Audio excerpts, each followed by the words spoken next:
The content of this episode is for informational and educational purposes only and reflects the opinions and research of the host, contributors, and guests. While every effort has been made to ensure the accuracy of the information presented, the producers of Varied Voices make no guarantees regarding its completeness or reliability. The statements, testimonials, and correspondences discussed in this episode are based on publicly available information, personal interviews, and personal correspondence. Any references to individuals, organizations, or entities are based on facts at the time of recording and are not intended to defame, disparage, or harm their reputation. This episode may include graphic content, opinions, and interpretations that some listeners may find distressing. Listener discretion is advised. The views expressed by guests and contributors are their own and do not necessarily reflect the opinions of the producers or hosts of Varied Voices. The producers and hosts assume no responsibility or liability for actions taken by listeners based on the content of this episode. Listeners are encouraged to do their own research and consult with appropriate professionals if they seek legal, psychological, or other expert advice. Dr. Katherine Ramsland teaches forensic psychology and behavioral criminology in the graduate program at DeSales University, where she is professor emerita. She has appeared as an expert on more than 250 crime documentaries and was an executive producer on Murder House Flip and A&E's Confession of a Serial Killer, BTK. The author of more than 1,800 articles and 73 books, including Confession of a Serial Killer, The Serial Killer's Apprentice, and How to Catch a Killer. She pens a regular blog for Psychology Today. She has also written a fiction series based on a female forensic psychologist, Annie Hunter, who consults on death investigations. Dead-Handed is her most recent book.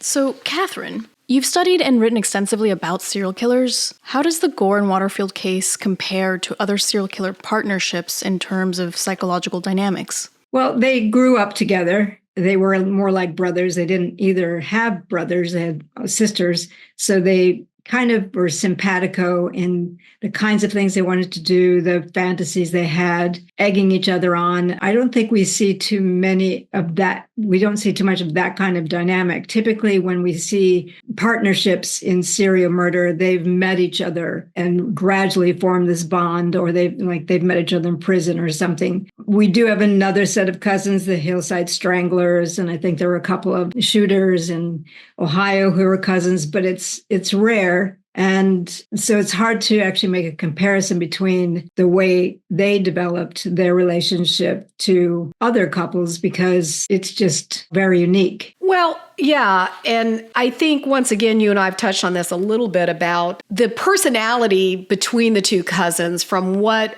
I have heard of, let's say, Fred Waterfield. He was an extrovert, and his cousin David Gore was an introvert. David looked up to Fred and wanted to please. And I think the dynamic with these two, if I can say, is there was the leader and there was the follower. You know, many serial killers operate alone. What unique psychological traits or circumstances make a killer seek out a partner like Gore and Waterfield did? So I don't think they sought out a partner so much as formed a partnership that was based on mutual shared fantasies that they both enjoyed. There were fantasies about abduction and domination of females, of spying on females, of voyeurism, rape, getting away with it. So I don't think they sought a partner out. We do have predators who do, but they typically go for much younger people than they are. In this case, Fred was a year older and he was probably more intelligent. Oh, yeah. David Gore would look to him. I think the way that they developed together was more along the lines of,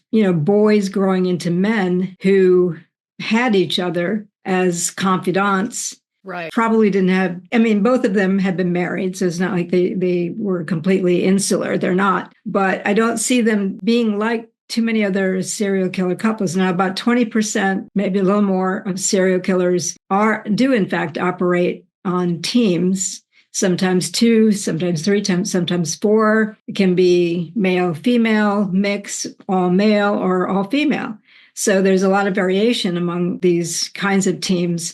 And the one with Gore and Waterfield, I think, is unusual in that they were exposed to each other for a long period of time and kind of knew. In fact, I think somewhere they talked about having a joined mind where they could complete each other's sentences. It was a deeply intimate relationship in terms of egging each other on, the kind of chemistry they had, knowing what each other wanted, really doing nothing to put the stops on each other. And I think that we do see that, not one that has been developed over the course of their lifetime. Right. Well, in looking at least, Gore had said that Fred Waterfield was paying him to get girls, $1,000 a girl, and there was a check written, and they were able to link that check through the banks. And of course, in some of the correspondence that I had with Fred Waterfield, he was going on about that, saying that, they looked through his Barnett bank accounts in 1972 to 83 and never saw that he had written a check to his cousin. Well, in fact, it was a completely other bank as we looked into it. It was actually written from Atlantic Bank, from his auto parts store or mechanic shop in Orlando. So he did put that carrot out there, which put David Gore more at risk when it came to finding these girls for Fred Waterfield. He had to figure out how he was going to kidnap them. That's more risk. And then once he got him, David Gore would call Waterfield and meet him out in a secluded area, which was a lot of times the citrus groves. So he definitely I think Fred Waterfield manipulated David Gore to do the dirty work, so to speak, as far as the more risk, let's say. Fred Waterfield did the dirty work as well. But it seems to me that Waterfield was pretty manipulative and knew how to work his cousin, like you said. Yeah, well, when we have what we call co-equals, which these two pretty much were, you still will get typically a dominant and a submissive partner, even though they're both in agreement. That, one isn't compliant and reluctant. They're both in this.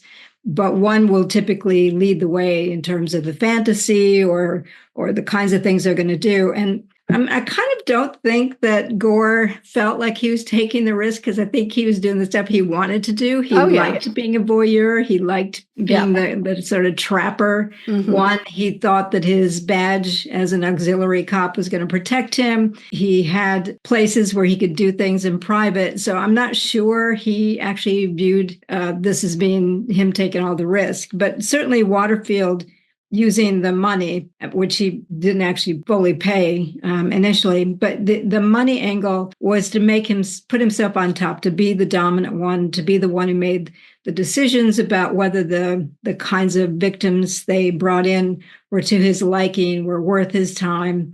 And that would definitely make Gore the subservient one, because even though he's doing stuff that he wants to do anyway, he's trying to please his cousin as well. And so he's always kind of at the beck and call of what Waterfield wants, until really the last case, where it wasn't really about money at all. And in fact, Gore is the one who decided where they would go. So it's kind of hard to say one is always calling the shots, because I think you have an example of a partnership where there is a sense that they go back and forth with who's in charge. Yeah. Okay. In your research, have you found common childhood experiences or psychological profiles that align with the backgrounds of Gore and Waterfield? Yes. Neither of them they weren't abused. The one thing about Gore that I came across was that he had at one point gotten very, very ill from, I think, ant stings. Yeah, fire ants, yeah. Yeah, and developed this terrible fever that the doctor thought might have changed his brain chemistry, and that in a way that goes along with the way he describes his sex drive. Some days it's on, some days it's off, but it's very compelling and, kind of driving him. And I think that there's probably something to that, because we do know from, brain studies that people with a very strong compulsive sex drive may, in fact, have something wrong neurologically. That is a possibility. I don't think that's just him making something up. That would be the one factor in his background that might have been influential in what he started doing. But certainly, and I think without Waterfield, he still would have been a predator, a sexual predator, a rapist. I'm not sure he would have necessarily been a murderer, but there's an argument to be made that they turned to murder because he had been caught. He had served some prison time. They had nearly been sued. A woman a girl had reported them, and then she withdrew it because she didn't want to go to court. So they had a close call. And often what will happen with people intent on rape who do have a close call, they'll figure out that they have to get rid of the witnesses. So the deaths were not the turn on. The deaths were more utilitarian. We just have to get rid of them because we've done things that will get us in trouble. Right. That's kind of a winding way of trying to say what's unusual about these two. I don't know that much about Waterfield. I think it was very hard to get background on him, so I can't make a comparative analysis for him. But I know Gore said that he really didn't have any issues in his family. Yeah, well, that's what I was going to ask you too. Yes, Gore had this, high fever, fell in an ant bed as a toddler, which, could have damaged that portion of the brain. But then you think about, well, what about Waterfield? And is there anything that you know of that's like familial in cases like this, being that they're two first cousins or they're brothers? Like, have you seen any pattern that you could relate to genetics? The sample size is way too small to make any kind of definitive conclusion. I mean, we used to, in the 1990s, we used to have these formulas that they must have been abused and, or neglected in some way, but that's just not true. I mean, Dennis Rader, the BTK killer, didn't have any issues, intact families, no abuse, none of those things. It doesn't have to be there for somebody to develop into a serial killer. And I don't know enough about Waterfield to say anything, but Gore saying, there really wasn't anything unusual in his family background doesn't surprise me. No, they both, people know the Gores. I don't know a lot of people that know the Waterfields, but a lot of the guys that, let's say, I went to school with had gone hunting with him. Gore, they said, was a great hunter, and they'd been hunting with him. But the people that knew the cousins, basically, they always say, Waterfield was the brain. So I hear that a lot. But no, I don't know a lot about the Waterfield family. One thing that I've heard it from Gore, and then also somebody that lived next door to the shop the day that Lynn Elliott was murdered, that the Waterfield family all rushed in and, started taking things out of there. And there was a lot of activity. So, supposedly the Waterfields tried to clean up. Not unusual. Families pulled together. Families are protective. It's partly because it's a smirch in the family name too. Right. So that doesn't really suggest that they had any, influence on his development. It really, when you have teams like this, there's a chemistry between them that as long as they're comfortable with one another in the kinds of things they're doing, and they just keep accelerating it and finding it thrilling, they're going to continue to do it. And it's not necessarily about something in their family background that has set them on this course. Right. Well, I found it interesting too. Let's say Lynn Elliott and Regan Martin, they were like 14 and 17. Fred Waterfield had a set of twin girls around the same age, which I just find wow. And that kind of leads me to my next question. What role does narcissism, psychopathy, or sociopathy play in shaping serial killers like them? I don't myself use the term sociopath, so I'm not going to even address that because it's an older term. And we don't really clinically use that anymore. But psychopathy, you have to, be diagnosed with it. Not everybody who's a serial killer is a psychopath. So there's a whole clinical scale that you would use to make that decision. I don't know if either one of them I doubt, in fact, that either one of them had ever been tested in that way.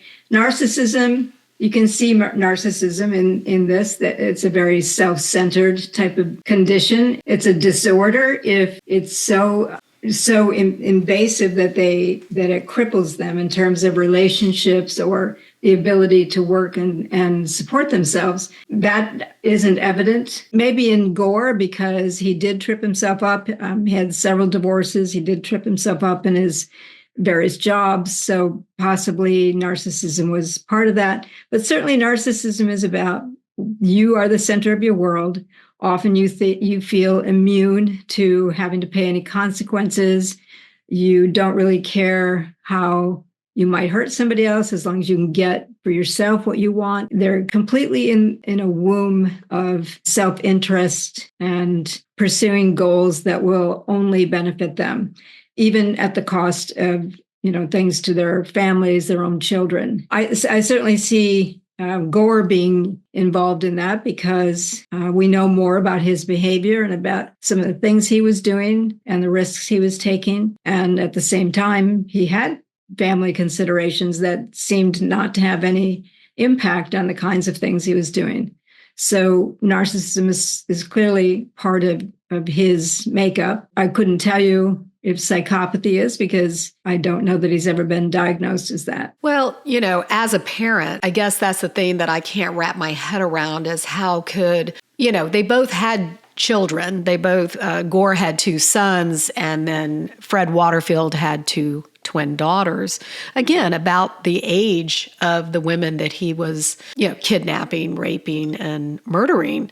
It's just, how do you wrap your head around a guy that could do that and not have any empathy for Well, there's a sense called narcissistic immunity. And lots of serial killers have families, children. They don't think they're going to get caught. They believe that they're so good at what they're doing and so secretive and so skilled that they won't get caught. So there won't be any harm done to their family. That is what they believe. And I remember when I was talking with Dennis Rader, who I worked with for 5 years on a book with him. He was using his son's truck to go drop off things in his cat and mouse game with the police. And he just didn't have any sense of his son could have been arrested if they had identified the truck. And his son would have been horrified to know, he's off in the Navy, and he would have been horrified to know his father was using his vehicle for these nefarious purposes. And Rader was just, his only response to that was, I didn't expect to get caught. So It didn't even occur to him that he could be hurting his son in some way. And I think that you find the same thing with these two. They believe their life is, as killers and rapists, compartmentalized. It's that we have this life here that we're having fun with, and we have our other lives over there, and they don't meet. That one is not going to spill over into the other one and have consequences. So Waterfield claims innocence and has developed a whole conspiracy narrative around his conviction. How common is that kind of denial among convicted serial offenders, and what kind of psychological mechanisms drive it? Because it sounds like it's similar or maybe ties together with a compartmentalized life. Well, you have those like Gore who just start talking and compulsively talk. And, Gore was self-interested. He wanted the death penalty off the table. He believed if he cooperated and showed police where the bodies were and told everything that was going to work in his favor. And to some extent it did, until one case where it didn't. And so he got the death penalty. But he didn't do this out of the goodness of his heart by any means. He did it because he thought he was going to gain something from it. With Waterfield, he still has hope that if they can't really make a strong case, if he can find chinks in the cases somehow, I think he still has hope that he might be able to be released. And that's part of it. I mean, I've known people in prison for, 40 and 50 years who still chisel away at their case and every little thing they can find because they think somehow they're going to get out. And I kind of think it's almost just human to believe there's light at the end of the tunnel, because if you don't, and you know that you're going to sit in prison till you die, that is very depressing.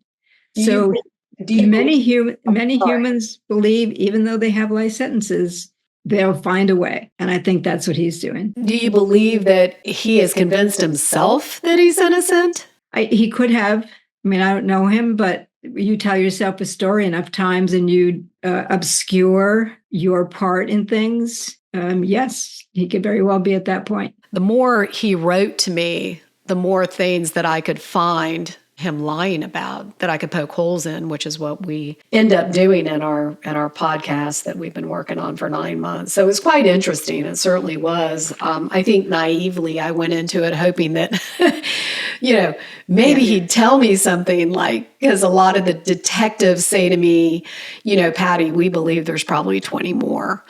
Detectives always say that. Mm-hmm. Honestly, I don't even take that seriously. Well, I sent you the timeline and I found it interesting. I know. But detectives always say that. Right. What did you think about the timeline and how they operate it, especially when Gore went to jail for 2.5 years for being in the back of Marilyn Owens' car? And then as soon as he got out, I mean, they started immediately and just, I mean, very active. As soon as he was released in March, they were immediately back at it again. And we're going to Miami and Orlando and, of course, Vero Beach. And it's just, yeah, I mean, it didn't deter him at all. So I don't know how you want me to timeline. And just looking at it, it just seems like they just continually hunted women. And when they took the opportunity. They also had social obligations. They had families, they had jobs. It wasn't like they had 24/7 freedom on their hands. Right. But I'm just wondering that to think that there aren't more, I think. There might be. I'm just saying detectives have a tendency to overstate it without any evidence for that. Yeah.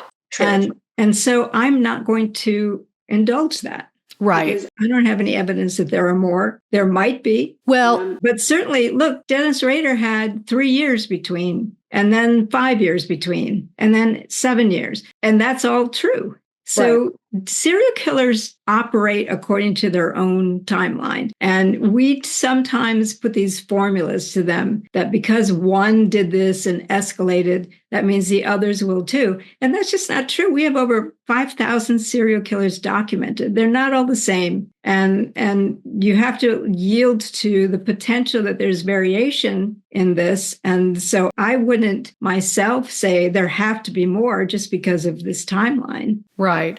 Well, again, interesting growing up here, that I believe that I was chased as a 21-year-old girl jogging. I've had several people knowing that I was doing this come up to me and give me their stories. And also a very close friend of mine back in the day, had her hair cut off. And the description of the truck that he jumped into and left the scene was Waterfield's. And I remember when they caught these guys and it was in the local newspaper, I was like, Cindy, don't you want to go to the police and see if they found your hair? I was like, so, I mean, I guess just it being so close and me being at that age where a lot of people I knew, these guys were going around hunting women. I think a few of them did have brushes with them. Maybe, but they could have had brushes with other predators. There's plenty of them out there. Yeah, no, that's true. That's true. Just a couple of would have been Gore because he used the sheriff's auxiliary car and things like that. Yeah, but Gerard Schaefer did too, and he was in Florida. Oh, okay. Could have been him. Yeah. Well, it's a small town. It just seemed very coincidental, to me. I certainly, anyways, we don't have too many serial killers here, but in Florida? No, Vero Beach, Florida, back in the day, it was such a small town.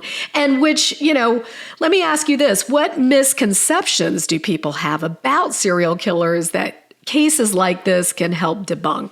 Well, the first misconception is that serial killer is a type of offender such that they're basically all alike. They're not. It's not a type of offender. It is a description of a behavior. If you go with the FBI description, they have killed at least 2 people on 2 occasions. Multiple people fit that. And they have a variety of motivations, mental states. We tend to, thanks to media, actually, we tend to think that all serial killers are motivated for sexual reasons, and they're not. There's greed, there's power, there's mission, there's other kinds of things.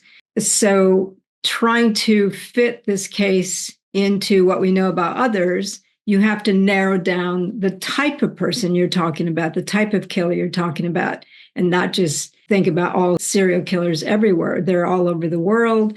They've been in, all historical eras, lots of variation. So that would be the thing I would want people to understand. Also, the myth that they operate alone, because this is a case, obviously, when they don't and didn't. And I think either one of them would have been offenders of some kind without the other, because they both had that sense of trespass against women, like a sense of entitlement that they could take what they wanted and do what they wanted at young ages. So I think either one of them could have been offenders without the other, but bringing that together meant that they would escalate that. And it would be something they'd feel more empowered to do because of having the other person as sort of their echo chamber, that this is okay. They feel that they're given permission to do this, and they're trying to share this experience with each other. But it shows the myth that they certainly don't operate alone. But, in other ways, they do share some things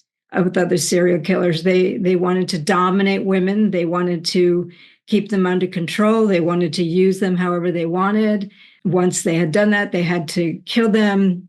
They thought about they were predatory in terms of preparation, of looking for certain types of victims, of knowing where they could dispose of bodies and how they could dispose of bodies. So in other ways, they are similar to sexually compelled white male serial predators. Right. How do serial killers like Gore and Waterfield evade detection for so long? Is it just failure of law enforcement or the community awareness or something else? Well, I think they were aware of the risks and they knew how to get out from under them. I think one of the things they realized is when Gore was working in the Orange Grove, that was a place where he was isolated and could do things without people knowing. He was using his cover as an auxiliary police officer. He could use his badge to make girls do what he wanted, or to use a ruse that he was law enforcement, so they had to get in his car, or that he was there to help them. So it was kind of like a Ted Bundy ruse. He did that a couple of times with law enforcement. So I think that they studied how they could get away with it and used those kinds of mechanisms, the tools that were at their disposal, and were as careful as they could be. For example, when they went to, in the final incident, when they had two girls and they were going to Gore's parents' house, Waterfield thought he saw someone who knew him. His sister, He left. And that was a careful thing to do. It would have been really careless of him to have continued after because he knew what they were up to. If anything went wrong, of course, that would implicate him. So he wisely left. Right. I think that's the way they approached everything. They did take some risks, and obviously it didn't work out sometimes because Gore did go to prison for a couple of years.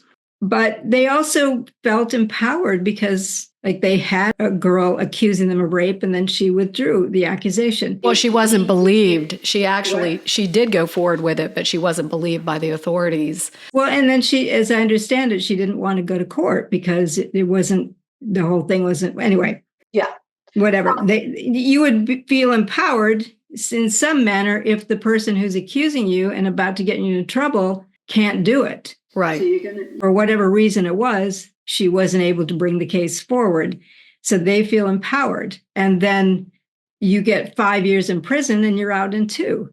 That's further empowerment. Yes, you made a mistake, but hey, didn't last that long. The consequences didn't last that long. So they figured things out in a way that would set them up to be able to get away with it for as long as they did. But honestly, it wasn't that long of a time. Well, it was only a few years. So no, it was that. Oh, well, actually, their crime started as early as 1969. I'm talking about the murders. Oh, okay. It wasn't that impressively long of a time, in my opinion. I think they made enough mistakes, and their run after a girl running down the street and shooting her. Yeah, is unbelievably stupid. Right. Absolutely. After studying so many violent criminals, what keeps you intrigued in this field, and how do you maintain a sense of balance when dealing with such dark subject matter? Well, I think I'm always getting surprised by the kinds of things people think of to do to one another. I've been studying this for nearly 3 decades, and there are always interesting aspects to it. I think once you develop a certain level of expertise, some of it's going to be boring because you've seen it over and over again. But here and there are some very interesting puzzles of who people are. And also I'm in the field of psychology. So it's really about trying to understand, how do they get this way? It's different from law enforcement who are just trying to figure out who did this, how did they do this, and what do we do about it? I'm really trying to go in depth as much as I can to figure out not just how did they develop this way, but what can we do about these early triggers to help build programs for prevention and prediction. Well, I think that's very honorable. Well, we are going to wrap up here because we are getting ready to run out of time. But Dr. Ramsland, anyways, I want to thank you for your input and on the insights of this case and all that you do in studying serial killers with the hopes that possibly rehabilitate people before they even get to that point. Yeah, I hope so. Yeah. Thank you so much for your time. Thanks for having me. Thanks. Bye-bye. Bye.